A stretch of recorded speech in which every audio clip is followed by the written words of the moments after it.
Olá! Hoje vamos analisar de perto o potencial da Ripple e do seu ativo digital, o XRXP. Que tecnologia é essa, afinal? Como é que funciona na prática? E, talvez o mais importante, que desafios é que ela enfrenta? Vamos descobrir.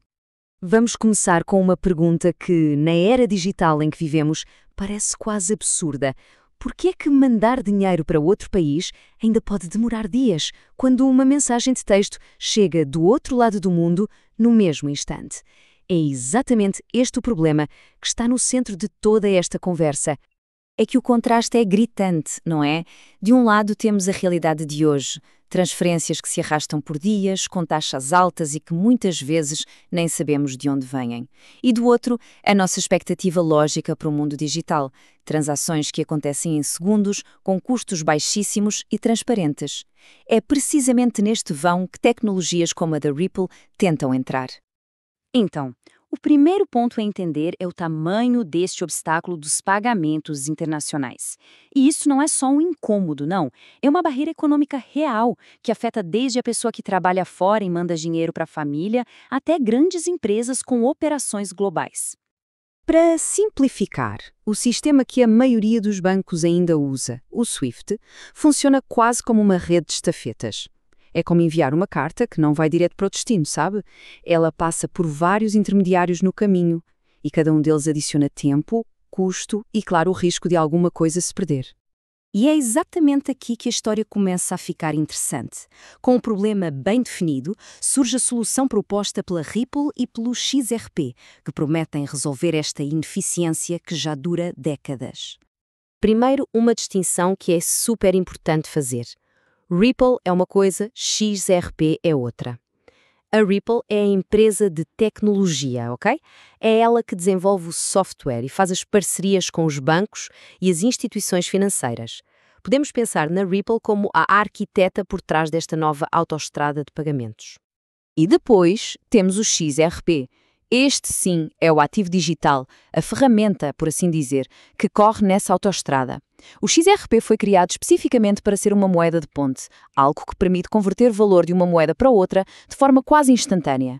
Então, para resumir, Ripple é a empresa, XRP é o ativo. Certo, então já sabemos quem é quem nesta história. Mas como é que esta tecnologia funciona na prática? Qual é o segredo por trás da sua promessa de valor? A resposta está em duas palavras: velocidade e custo.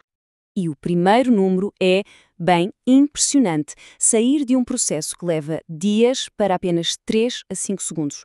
Pensem bem nisto. Não é só uma melhoria gradual, é uma transformação completa. Significa que uma transação internacional pode ser confirmada praticamente em tempo real.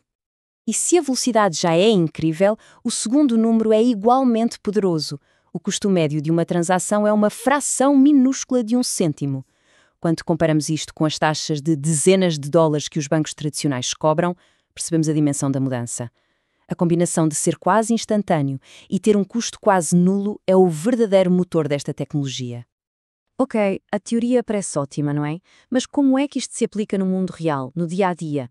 Vamos ver os casos de uso práticos para entender como esta tecnologia já está a ser implementada. A principal aplicação da Ripple chama-se liquidez a pedido, ou ODL.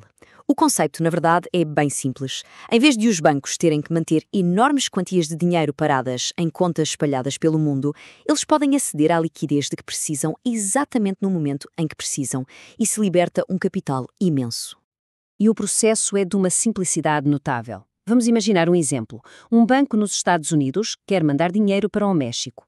Primeiro, ele converte os dólares em XRP. Depois, envia o XRP, o que, como vimos, demora segundos. E, por fim, o banco lá no México recebe o XRP e converte-o de volta para pesos mexicanos. O XRP funciona como uma ponte neutra e instantânea entre as duas moedas. E atenção, isto não é só uma ideia no papel. A Ripple passou anos a construir a sua rede, a chamada RippleNet, que hoje já tem centenas de parceiros financeiros em todo o mundo. Porque no final das contas, para um sistema de pagamentos ter sucesso, a adoção por parte das instituições é absolutamente fundamental. Mas, como em qualquer tecnologia que chega para mudar as regras do jogo, o caminho não é uma linha reta. É muito importante ter uma visão equilibrada, olhar tanto para o enorme potencial como também para os obstáculos, que são bem significativos. Então, vamos colocar as coisas na balança. Nos pontos fortes, temos uma tecnologia que é rápida, barata, eficiente e que resolve um problema muito real, já com parcerias importantes. Mas os obstáculos são igualmente grandes. A incerteza regulatória, principalmente nos Estados Unidos, tem sido um enorme travão.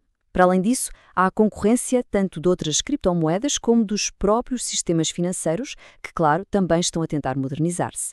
E, claro, a volatilidade de todo o mercado de criptoativos. Essa questão da regulação é talvez a maior pedra no sapato. Todo o debate gira em torno desta pergunta. Um ativo digital como o XRP deve ser classificado como um valor mobiliário tipo uma ação de uma empresa ou como uma mercadoria tipo o ouro? A resposta a esta pergunta tem implicações legais e de mercado gigantescas, e a falta de clareza é o que impede muitas instituições mais conservadoras de avançar. E tudo isto leva-nos à pergunta final, a grande questão. Será que o dinheiro vai um dia mover-se tão rápido como a informação? A missão de projetos como o da Ripple é exatamente essa. Se isso vai ser alcançado e qual o papel que o XRP vai desempenhar nesse futuro, ainda está por ver.